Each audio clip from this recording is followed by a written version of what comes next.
So there's two sides to it. There's the sides that you're really glad and you just puts a smile on your face, and then there's the ones that feel like you just got kicked in the gut and you're feeling alone.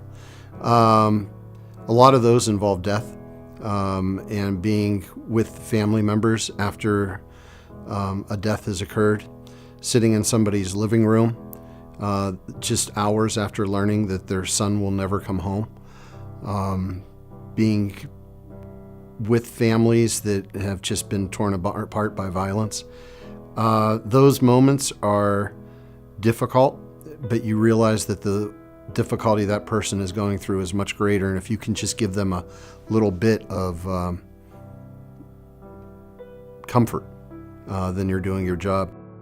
Sometimes the sorrow comes when you invest your time into reading to children and sitting down with a small group of first graders and realizing that the one child can't read and he's already behind his classmates, and by second grade he's going to be further behind, and by fourth grade he's going to be not interested in school, and realizing that if we had a program like pre-K, we could close that gap and give him an opportunity for life. And realizing that it's sort of like right out here to be able to get it, but it just seems to constantly be a little bit too far. But the nice thing about it is if you understand Pittsburgh, you understand that if you can pull people together, you can actually get that and make that happen. One of the moments that was really difficult was after Minnesota, Dallas, and Baton Rouge. All the work that we had done on community and policing and bringing everyone together, it was like a powder keg that it just one incident would have eliminated it all. And one incident could have separated this city and divided this city along racial lines like nothing since the assassination of Martin Luther King. And trying to be able to tell everybody, I understand both sides. I understand where you're coming from. Got to understand, we got to come together.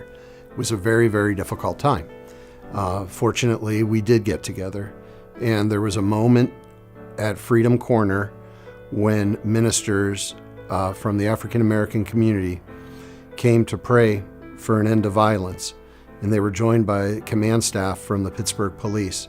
And in an impromptu moment, at the end when we were all going to sing a song, they instead laid their hands on the Pittsburgh police officers and prayed for them. And that was the Pittsburgh moment that I probably was most proud of.